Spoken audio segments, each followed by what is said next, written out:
I don't know about you, but personally fall is my favorite time of year. Halloween, Thanksgiving dinner, and Christmas morning can be three of the best things in life, and friends and family can make them even better.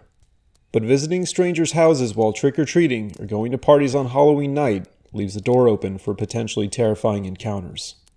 Here are three stories about the darker side of Halloween, where joking about being scared turned into experiences to be feared. When I was a kid, I used to go with my parents and older brother to this pumpkin farm/activity center. I honestly don't remember what it was called, but I think it would open sometime in September and then wrap up right before Halloween. One of the reasons we'd go there was to get pumpkins to carve for Halloween, but we really enjoyed the other activities as well. I had a lot of fond childhood memories there, but along with that was the most terrifying experience of my life. When this took place, I was 5 and my brother was 7. I remember we drove in on a Saturday afternoon when it looked like it might rain. My mom and dad argued a bit about whether or not we should turn back, but my dad reminded her that we had taken umbrellas and told her that my brother and I would still have a fun time regardless. My dad and brother and I won out over our mom's protests, so we ended up parking in one of the overflow lots on a grass field. Did I mention this place was huge? In addition to a pumpkin field, there was a haunted house, food trucks, hay rides, ball and even pumpkin throwing area, as well as more activities for little kids such as painting and drawing. It took us 10 minutes or so to walk to the main entrance and then wait to pay and get inside, but that only added to the anticipation. My dad and more so my mom cautioned my brother and I to always stay with one of them. We all went to the bathrooms first, which was kind of one of our family rules. Then we decided on what activities to do. Because it looked like it might rain, we decided to do the outdoors activities first and went over to the hay rides. We walked over to this trailer that was hooked up to a tractor at the edge of one of the pumpkin fields. The trailer had hay around the edges and in the center where people could sit, and as our family got on, all the remaining space filled up. Overall, I'd say there were about 30 people. My brother and I were sitting between our mom and dad near the middle of one side of the trailer, and as the tractor started, the trailer shook and we heard a few people let out laughs. As the trailer began to make its way down the field between 2 rows of pumpkins, I caught a glimpse of an older man sitting on the other side of the trailer. I'm still not sure if he had been watching me or if our eyes just happened to meet, but either way, the man locked his gaze onto me and started making silly faces. For instance, he raised his eyebrows and stuck out his tongue, and at one point he pulled both his ears to his sides. Even at 5, I knew there was something off about this man, though I didn't know if he was just a weird goofball or if he had other intentions.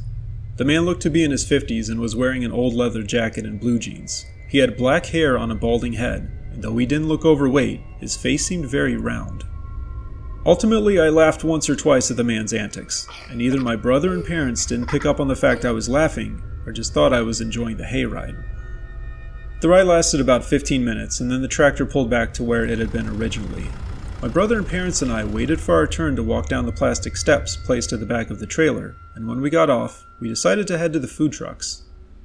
While it was true we had already eaten lunch before arriving, my dad was curious to see what the selection was, and because this was a small celebration of sorts, snacks and candy were customary.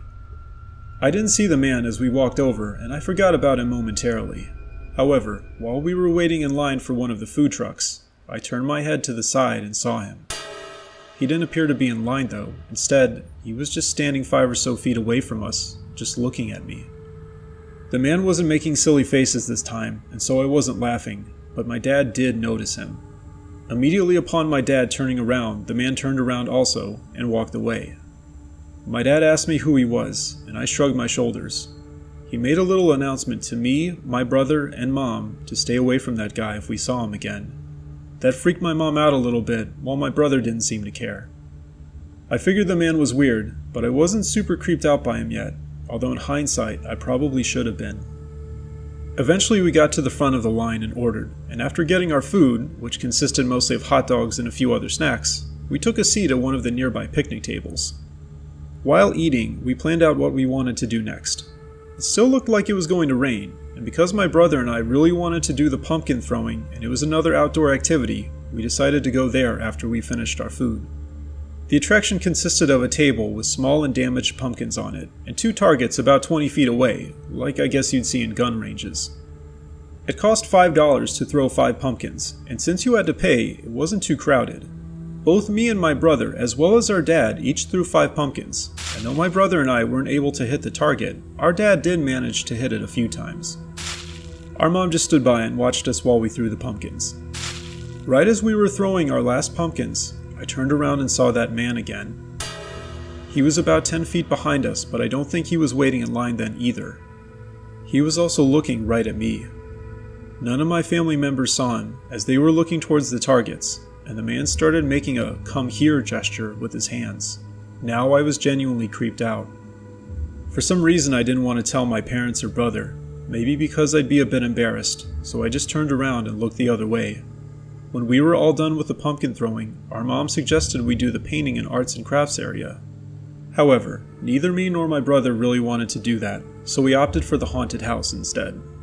Now I'm sure a lot of us have been in a haunted house before, but this one was big. It was this 2-story wooden building that I think was probably a farmhouse at one point. There were decorations and lights on the outside, and we could hear music and sound effects and intermittent screaming coming from inside.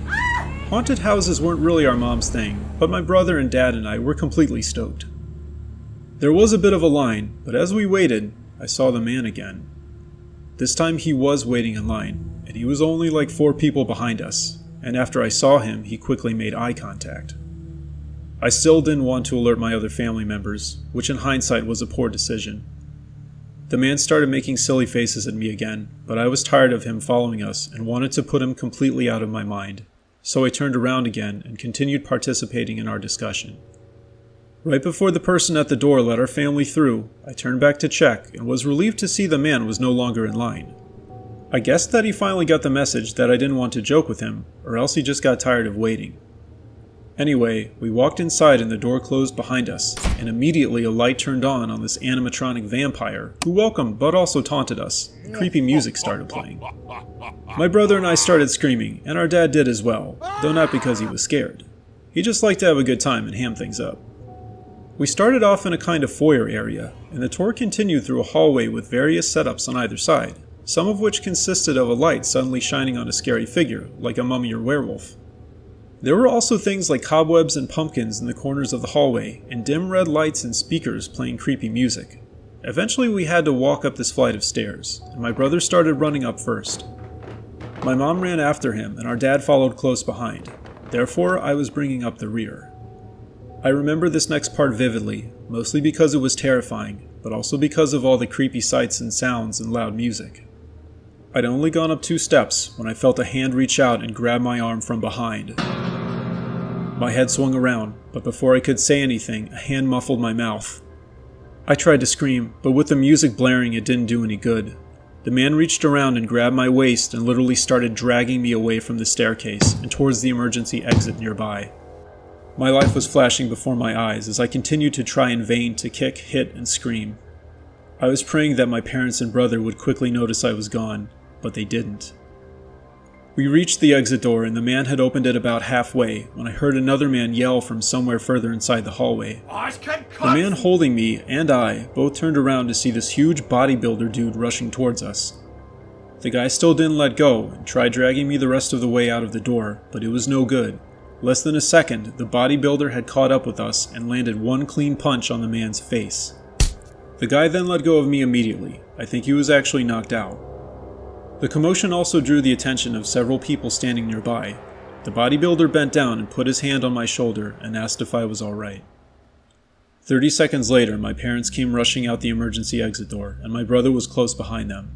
My mom started crying and running over, while my dad saw the bodybuilder standing nearby and the other man lying on the ground. He was trying to assess the situation. Soon after that, an employee came over and radioed everyone else, and the police were called. They showed up in under 10 minutes and put the man, who was still lying on the ground, in cuffs. Paramedics also came and loaded the man into a stretcher and took him away. Standing nearby with my parents, brother, the bodybuilder, and employees, and other bystanders was completely surreal. I also felt extremely embarrassed and blamed myself for not speaking up before. After giving statements to the police, we walked towards the exit, with a lot of people still watching us. It was still extremely awkward. The manager had refunded our admission and told us we could have as many pumpkins as we wanted, so we did pick up a few before leaving. After we loaded them up in our trunk, we got inside our car and just sat there, not saying anything. Eventually my dad drove off, and while my brother and I stayed completely silent, we could see our parents whispering something to each other. We went straight home and had dinner soon after that. Over dinner, we had a family meeting and our parents tried their best to be emotionally supportive and let me know that I was safe now. I started crying, and they did too. Later that night, we watched some Halloween movies as a family and then went to bed. I won't share specific details about testifying in court, but the man did have a prior history. I don't remember exactly what his sentence was. I still think about this experience periodically, and needless to say, I'm eternally grateful to that bodybuilder guy who tackled a man abducting me and may literally have saved my life. I hope that he's doing well now, wherever he is. And I'm still bothered by the question of what that man would have done if no one had been there to stop him.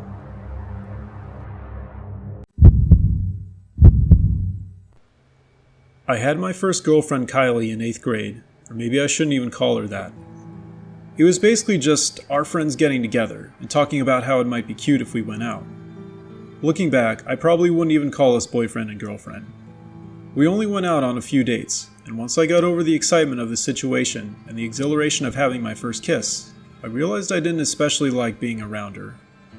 I don't mean to speak ill of Kylie, and most of the details aren't relevant to the story, so I'll skip over them. What is relevant is that we went on a date on Halloween night, which incidentally turned out to be our last date. You're about to hear why. Even though we were a bit old for trick-or-treating, I guess, I still actually enjoyed it.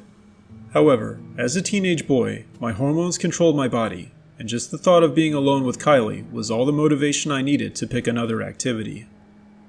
For Halloween, our town would put on a haunted trail, which consisted of decorations on a looping trail in one of the parks. There wasn't any entrance fee, and it was never crowded. There were also other paths leading off from the main loop into more secluded areas of the park. Luckily, this park was only a few blocks away, meaning Kylie and I could just ride our bikes over there. Unluckily, this particular night was on the colder side, and there was a slight chance of rain. My backup plan was for us to ride back to my house and watch a movie if the weather turned south. I rode my bike over to Kylie's house and got there around 6. Along the way, I passed plenty of trick-or-treaters, and I might have suggested to Kylie that we hit up a few houses on the way and get some candy. However, Kylie had already told me how lame she thought trick-or-treating was, so that was out. I knocked on Kylie's door and she answered it a few seconds later. She wasn't at all enthusiastic about seeing me though, and told me matter-of-factly that she'd go get her bike and meet me at the garage. The way she said that felt like a punch to the stomach. A few moments later, the garage door opened and Kylie came out on her bike. She entered the code on the outside number pad and the garage closed behind her. Then Kylie just started riding down the sidewalk, apparently expecting me to follow her.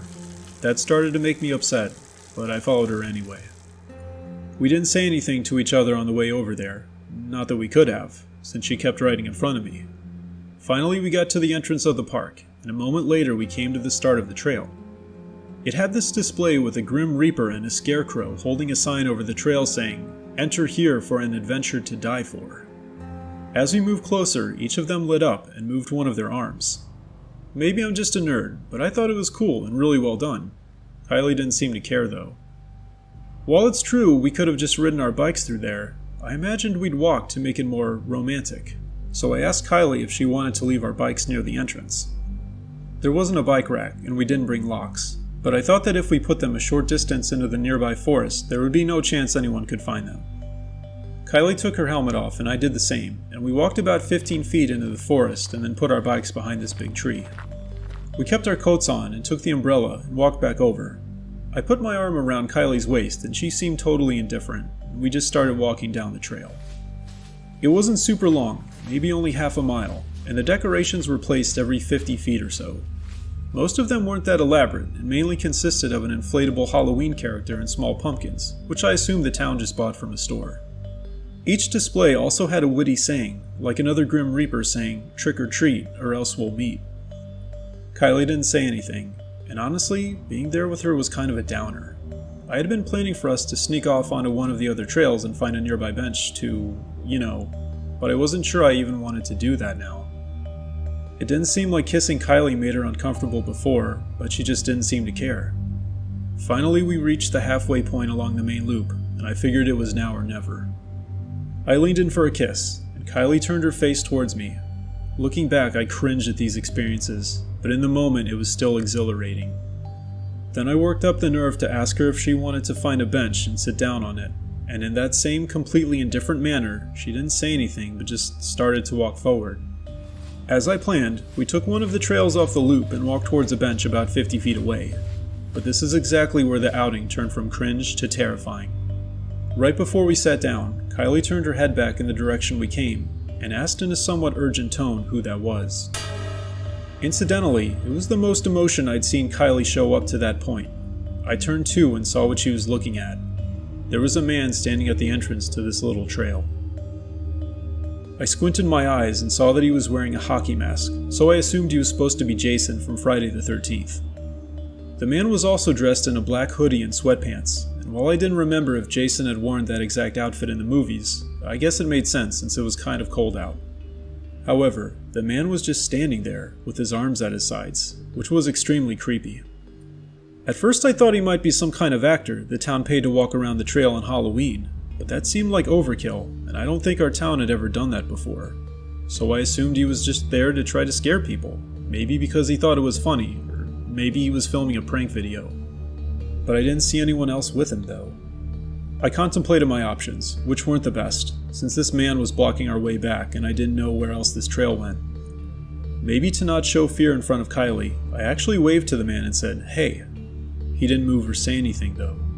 Kylie said, "Let's go," but before I could ask her which way, she took off further down the trail. I'm not sure if she knew where it led, but either way, I was now completely alone with that guy blocking the only way I knew back. I made one last attempt to talk to the man and said, "Have you been here before?" But what happened next was nothing short of terrifying. The man still didn't say anything, but then he lifted what appeared to be a large kitchen knife. At first I wasn't sure if it was just a prop, but as if to answer that very question, he raised it to his mask and clinked the knife against it, making a metallic sound. My blood ran cold and I took off running down the trail. I had no idea where it went, but I just kept going. A few seconds later, when I looked behind me, the place where the man had been standing was no longer in view, and thank God it didn't seem like he was following me. I can't describe the fear I felt as I dashed through the side trail, which was now just a narrow dirt path. A minute or so later, I came to what I think was an edge of the park and a neighborhood street, which luckily I did recognize. I didn't have a phone, meaning I couldn't call the police or ask my parents to pick me up, and I felt incredibly awkward going up to someone's house and ringing their doorbell, even though it was Halloween. I figured it would only take me about 20 minutes to walk home, and on this particular street there were still trick-or-treaters. I kept checking behind me and didn't see that man, and I slowly started to relax. I also looked around for Kylie, since I assumed she would have come out this way, but she was nowhere in sight. When I got home and unlocked our door, it was around 7, and my mom was still out trick-or-treating with my younger brothers. My dad was at home handing out candy while working on his laptop, and when I walked through the door, he noticed I wasn't with Kylie. I explained what happened and he got concerned. I wasn't actually sure if Kylie had a cell phone or not, but I had her house number, so we just called that. However, when Kylie's mom answered, Kylie was apparently back home and hadn't even mentioned anything that had happened, meaning she just abandoned me and didn't even care enough to let someone know I might have been in trouble. My dad actually called the cops as well and reported a suspicious person hanging around the trail who was possibly armed. The cops apparently showed up, closed the entrances, and then searched the trails and surrounding woods, but they didn't find anyone there. My mom drove me over to the park before school the next day. My bike was still in that same location, apparently undisturbed.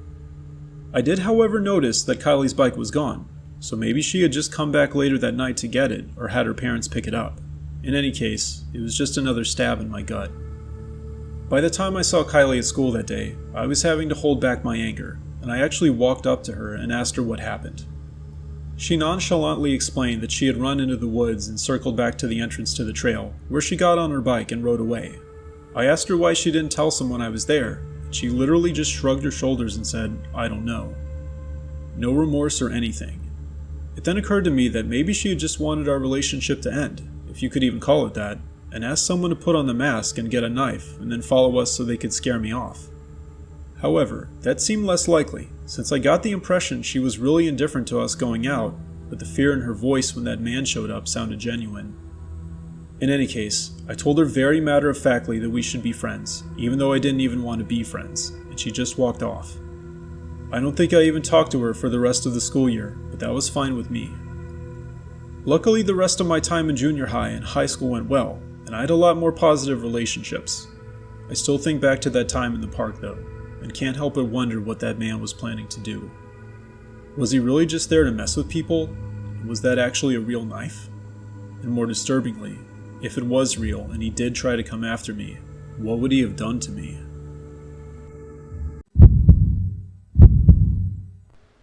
I always enjoyed trick-or-treating ever since I was a little kid, and though I started to outgrow it at some point, I guess my friends and I started to see it as a funny, ironic kind of activity, and we kept going. We'd also mix it with other activities, a la trick-or-treating to get some candy and then sneaking it into a movie theater. Our costumes weren't overly elaborate, and we'd just get them at this party store right before Halloween, but we'd have fun doing that too. Our circle of friends included both guys and girls, and on this particular Halloween night, I'll call them Jeff, Stanley, Ben, Wendy, and Samantha. We were sophomores in high school, and it was a Friday night, meaning we could stay out late and drive to various places, just hanging out and having fun. We all convened at Jeff's house around 4:30 with plans to put our costumes on, visit this one house in Jeff's neighborhood, and then wear our costumes into a McDonald's to see people's reactions. Just to be clear, we weren't trying to scare anyone. We were more just clowns and not actual pranksters or troublemakers. This was the year Avengers Endgame came out, and all of us but one were characters from the movie.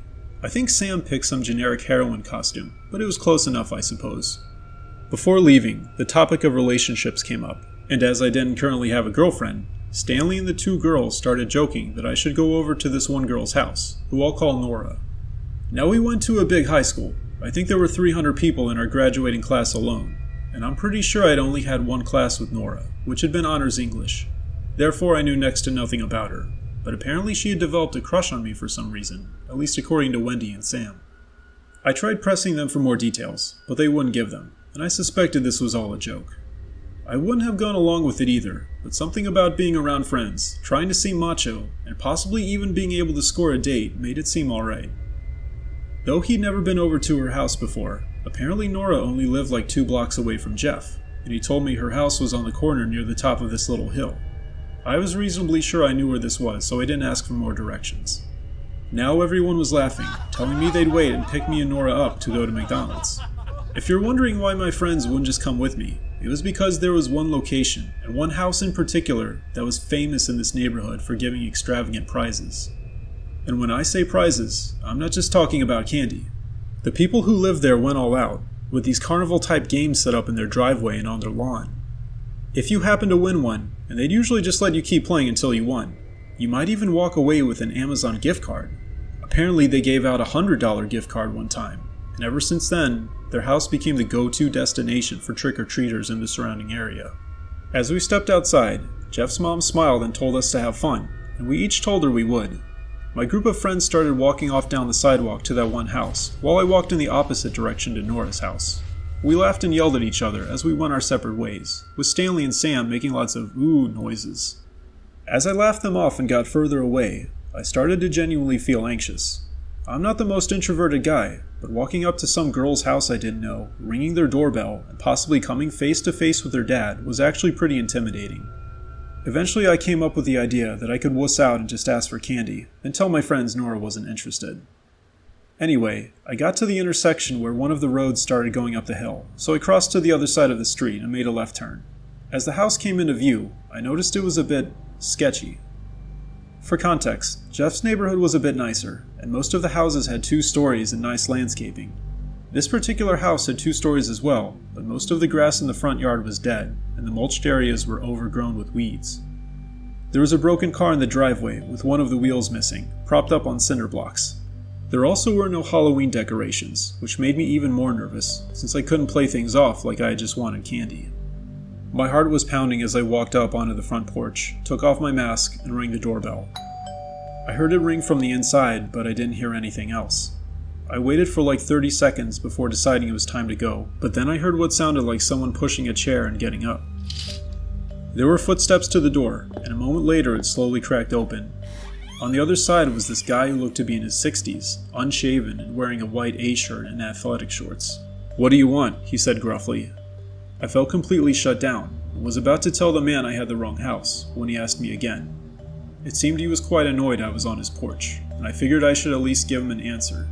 Therefore, I told him I was looking for someone named Nora. The man didn't say anything for a second, and then he told me that Nora wasn't here right now, but she'd be right back.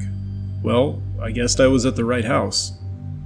I told him that was quite alright, and I was sorry to bother him, but then the man, who I assumed was Nora's dad, told me I could wait inside. Honestly, I really didn't want to go in there, so I said, no, it's okay. Nora's dad looked me over, and then told me something completely unexpected. If you want to get lucky, then come inside. I had no idea what to say to that, and for some reason, against my better judgment, I followed him inside. He closed and locked the door behind me, and immediately I noticed the house was extremely messy and had a foul odor. Nora's dad told me to take a seat on the couch while he got something. I tried to make small talk by thanking him for letting me come in, and even asked him if I could help him with anything. I don't know, trying to appear helpful seemed like a good idea in that situation. Her dad didn't say anything though, but instead turned around and opened a door which apparently led to their basement and proceeded to walk down the stairs. As he did, I surveyed their living room. There were pretty bad stains on the carpet and couch, and beer bottles and cans strewn everywhere. There were half-drunk bottles and paper plates with old food sitting on the TV stand. I also noticed there wasn't anything on the walls. Specifically, there weren't any pictures of Nora, her dad, or anyone else. I peered into the kitchen and down one of the hallways, which looked the same. I suddenly felt I needed to be out of that house as soon as possible, but then panic set in when I heard Nora's dad yell from somewhere down in the basement. He wanted me to come down there. That was the last thing in the world I wanted to do. I again asked him if he needed anything, and he just said, "Come down," followed by, "I'm stuck." My blood ran cold as I slowly walked over and looked down the flight of 20 or so small wooden steps leading to a dimly lit concrete floor and wall. Nora's dad wasn't standing where I could see him. Then he said, "Come down, I need to show you something," his voice echoing off the walls. That was it. I said down the stairs as politely as I could that I appreciated him letting me stay, but I needed to go. I walked to the front door, and then my stomach sank as I heard the sound of manic footsteps coming up the stairs behind me. I frantically unlocked the front door and threw it open just as I saw the man burst out from the door leading to the basement. As I booked it off the front porch, I could see he was holding a large knife. I ran all the way back to Jeff's house, past a group of trick-or-treaters, and thank God it didn't seem like that man followed me. When I rang Jeff's doorbell, his mom answered it, no doubt expecting to see trick-or-treaters. However, she immediately became concerned when she saw me all out of breath. I came in and explained what happened, and Jeff's mom was shocked. She called and I texted each of my friends telling them to come home immediately. Then Jeff's mom told me to call the cops, so I did, and I explained what just happened to them as well. I hadn't gotten the address, but I described where the house was and the car missing a wheel in the driveway. Our group of friends came back 2 minutes later, in complete disbelief of what happened. I felt I was understandably upset with them, but I'm sure they already felt like shit. Honestly, I doubted any of them could have predicted what would have happened. A cop car showed up a minute later, and after another brief discussion, the two officers told everyone to stay in Jeff's house while I drove over and spoke with the man. But here's where things took an unexpected turn. One of the cops mentioned that they'd been over there a few times, and that the person who lived there wasn't anyone we wanted to mess with. Jeff's mom mentioned that it wasn't safe for a young lady to be living with a father like that, and asked them to call Child Protective Services. The police officer looked confused, and told Jeff's mom that the man lived there by himself. The realization that that wasn't Nora's house sank in like a ton of bricks, and then an argument ensued. To this day, Jeff swears that he saw Nora sitting on the front porch of that house before, though we all know he made a mistake and didn't want to admit it. Honestly, I don't want to give him grief about this, because there's no way he intended to send me to the home of a psychopath. Anyway, when the cops knocked on the man's door, he denied everything, at least everything about the knife. Instead, he told them I came over looking for a girl named Nora, and that he offered to let me wait in his house until she was ready. He claimed he had no idea who Nora was, which I suspect may have been true. Ultimately, they weren't able to arrest him or charge him with anything, though I suspect they kept him under some kind of surveillance. Now, the story doesn't actually end here. Jeff's mom felt she needed to contact Nora's family to let them know what happened, especially since Nora did actually live nearby. Sam texted one of her other friends, who shared Nora's number, and long story short, Jeff's mom let Nora's mom know what happened. She told her that my friends and I were joking around and wanted to see if Nora would join them for the evening, but I accidentally went to the wrong house and had a terrifying encounter with the man who lived there. She also said the man pretended that Nora lived there to get me to come inside. Nora's mom immediately sounded upset on the phone and told Jeff's mom she was going to give him a piece of her mind. As we'd find out later, this man was very far from the ideal neighbor and would frequently sit in his backyard at night and scream obscenities as well as do other things. Nora's mom lived several houses away, but had actually been there several times before, mostly about the yelling, but this time was different. The man pretended Nora actually lived there. No, I didn't witness this, but apparently Nora's mom went over there to confront him alone, which, given the man had just threatened me with a knife, was nothing short of heroic. By now it was almost 6, and our plans were completely ruined. Stanley, Ben, and Samantha's parents had insisted they come home, so they'd already left. My own parents were in shock when I told them, but because they had gone to this party several hours away and were good friends with Jeff's parents, they told me to just wait there for the time being. So Jeff, Wendy, and I were just chilling in Jeff's living room, playing his PS3 and eating the frozen pizza his mom had made for us. Out of curiosity, I asked Wendy if Nora really did have a crush on me, and she actually confirmed it. I asked her why, and apparently Nora thought I had a really nice speaking voice when we'd have to read excerpts of what we wrote for English class. Why she thought that continues to baffle me to this day. But then, as if this night couldn't possibly get any stranger, we heard the doorbell ring. After the incident with the cops showing up, all of the trick-or-treaters seemed to leave our area, and no one had rung the bell for well over an hour. We were still on the lookout for that man, and so Jeff looked through the peephole first. He just stood there, until his mom walked up and asked who it was. It was Nora. Jeff's mom told him to open the door, and Nora greeted them and even apologized for what happened earlier. Apparently Nora had come to Jeff's house alone, which surprised all of us, and Jeff's mom reassured her that nothing that happened was her fault.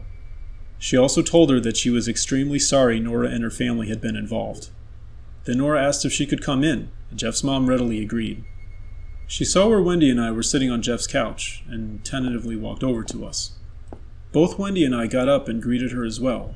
Having no idea what to do, I offered her a slice of pizza, and she said thanks. Nora was avoiding my gaze, and I felt extremely awkward. I tried to think of something that could diffuse the tension, and managed to blurt out, "I'm glad that wasn't your dad." Maybe it wasn't the most appropriate thing to say under the circumstances, but Nora laughed. She told me he indeed wasn't her dad, but that her mom argued with him almost as much. Nora sat down and we started playing Little Big Planet. My parents eventually got back from the party and my mom came straight over to Jeff's house. When Jeff's mom let her in, she came right over and hugged me and asked if I was alright. I told her yeah, and seeing how I was with my friends and we seemed to be relaxed, she even allowed me to stay. This was very fortunate, as Nora and I were actually hitting it off. For epilogue, the man who lived at that house eventually moved away several months later, possibly under pressure from all of his neighbors, and we never heard about him after that. Even though that particular Halloween didn't turn out as planned, I guess I did get frightened, so it was a genuine Halloween experience after all. But I was actually really extremely grateful for what happened, as Nora and I started dating soon after that. We're getting married next month, and I have no doubt that this story will be shared at our wedding as well.